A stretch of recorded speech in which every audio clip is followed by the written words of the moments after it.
Bonjour à tous, je suis Thomas Eddy, je suis l'auteur de ce livre, Les archétypes transgénérationnels, une approche énergétique.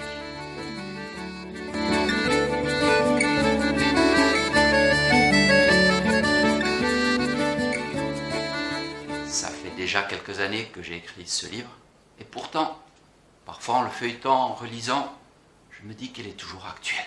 Et surtout, que la technique que je montre, la technique de libération que j'explique dans ce livre, eh bien, elle est plus qu'actuelle. Mais pas seulement. Une des motivations, disons la motivation principale pour écrire ce livre, c'est que je ne voulais pas devenir comme mes parents.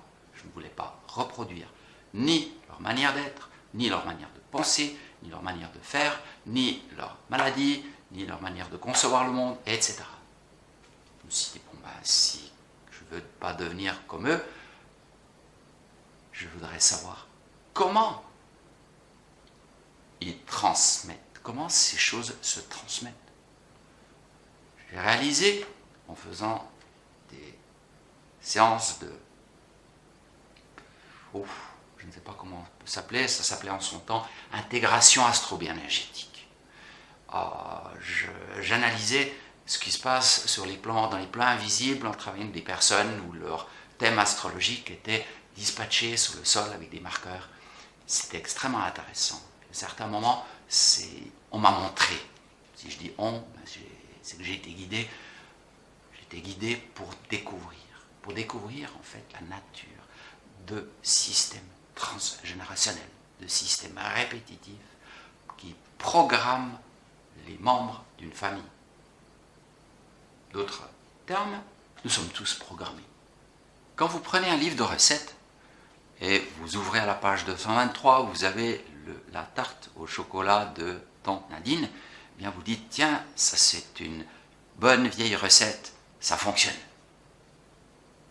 Bien sûr, souvent les recettes fonctionnent encore, c'est toujours les grands classiques, le 4 quarts, le gâteau 4 quarts, ou bien la tarte tatin et tout, c'est les classiques, tout le monde les fait.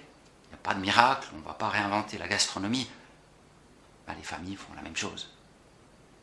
Ils reproduisent les mêmes trucs. Simplement, ils ne les reproduisent pas depuis 10, 50 ou 100 ans, mais depuis des millénaires. Même si ce sont des recettes catastrophiques. Simplement, un arbre familial est ainsi fait. Il véhicule à la fois des qualités, des valeurs, des dons, toutes sortes de choses très positives, mais en même temps, il véhicule aussi des sacrés trucs, bien restrictifs, qui diminuent la perception, qui diminuent la confiance, qui entache la capacité de pouvoir se développer, d'être qui on est, etc., etc. Pourquoi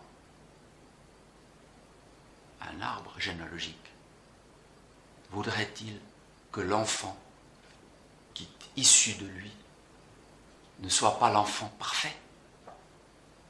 Pourquoi voudrait-il que ce soit juste un modèle conforme? Eh bien, cette question, on peut se la poser.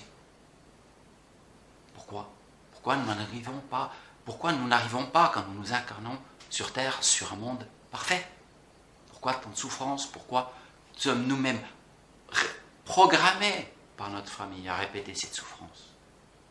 Bon, ça c'est une question qui dépasse peut-être le cadre de ce que je présente de ce livre. Mais aujourd'hui, à la lueur de mes travaux, cela me paraît beaucoup plus clair. C'est que tout cela est présenté ainsi pour notre évolution. Et quand nous prenons notre évolution en main, nous allons nous dire comment se débarrasser de ce que nous ne voulons pas. Comment on va faire ça? Et ça, c'est vraiment le sujet du livre. Reconnaître que cela existe est une méthode pour s'en libérer. Donc, je vous souhaite une très bonne lecture des archétypes transgénérationnels, une approche énergétique, par l'éditeur qui est Souffle d'Or. Merci de l'attention.